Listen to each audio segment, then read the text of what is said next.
27वीं national e governance conference का आयोजन हुआ। महाराष्ट्र के मुख्यमंत्री एकनाथ शिंदे ने जानकारी दी कि अगर देश को दुनिया की तीसरी अर्थव्यवस्था बनाना है, महाशक्ति बनाना है, तो हमें देश को टेक्नोलॉजी के क्षेत्र में आगे लेकर जाना होगा। इसमें हमको मिनिमम गवर्नमेंट और मैक्सिमम गवर्नेंस का काम करना होगा। ये लोगों को पारदर्शिता और सुविधा भी देगा। विकसित भारत 2047 के लिए ये बहुत जरूरी है। केंद्रीय मंत्री गिरिराज सिंह ने कहा कि देश विभाजन के वक्त अगर पंडित नेहरू हिंदुओं को भारत ले आए होते और मुसलमानों को पाकिस्तान भेज दिया जाता, तो आज देश की सामाजिक समरसता को कोई खतरा नहीं होता। बांग्लादेश और पाकिस्तान के हिंदू शुरू से प्रतिकार करना सीख लेते तो देश की स्थिति ऐसी नहीं होती। सीमांचल के चारों जिले किशनगंज, पूर्णिया, अररिया और कटिहार में बड़ी संख्या में डेमोग्राफी बदल रही है। भाजपा के साथ गठबंधन के सवाल पर पीडीपी प्रमुख महबूबा मुफ्ती ने कहा कि बिल्कुल नहीं, हमने भाजपा के साथ जम्मू कश्मीर के मसले के हल के लिए हाथ मिलाया था। हमें लगता था कि वाजपेयी जी की बात को आगे चलाएंगे, लेकिन आज भाजपा ने सब तितर बितर कर दिया है। आम आदमी पार्टी के लिए बड़ी खबर सामने आई है। दरअसल आम आदमी पार्टी संगठन के दिग्गजों में शामिल विभव कुमार आज तिहाड़ जेल से बाहर आ गए, तो वहीं दूसरी तरफ विजय नायर का भी जेल से निकलने का रास्ता साफ हो गया। निचली अदालत ने उन्हें रिहा करने का आदेश जारी किया। ये पार्टी के लिए किसी बड़ी खुशखबरी से कम नहीं है।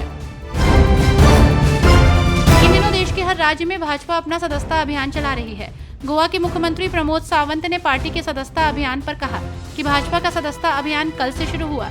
आज गोवा प्रदेश कार्यालय में मैंने प्रदेश अध्यक्ष और सभी कार्यकर्ताओं ने इसकी शुरुआत की है। सभी लोग इसको लेकर बहुत उत्साहित हैं। मुझे उम्मीद है कि गोवा के 50% मतदाता भाजपा के प्राथमिक सदस्य के रूप में जुड़ेंगे और हम अपना लक्ष्य पूरा करेंगे।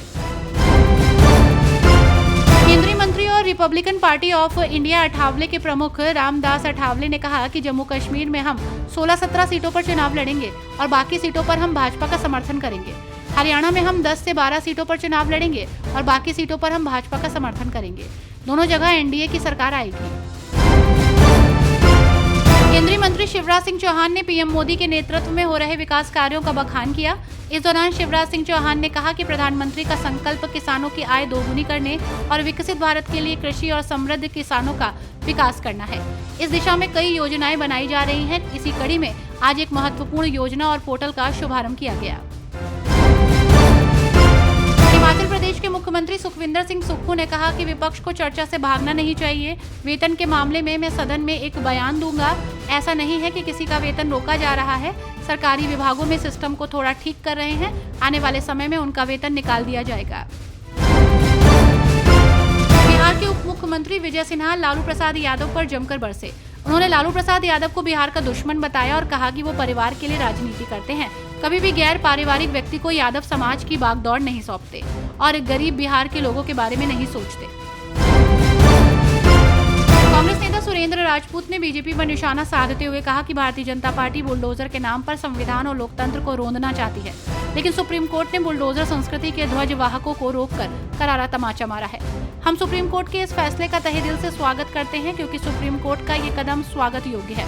बुलडोजर की कार्रवाई पूर्ण रूप से असंवैधानिक है। देश में अदालतें मौजूद हैं, अदालतों का आदेश लीजिए और ध्वस्त कीजिए, लेकिन भारतीय जनता पार्टी को सिर्फ वोटों की राजनीति और सांप्रदायिकता के लिए बुलडोजर की नीति चाहिए।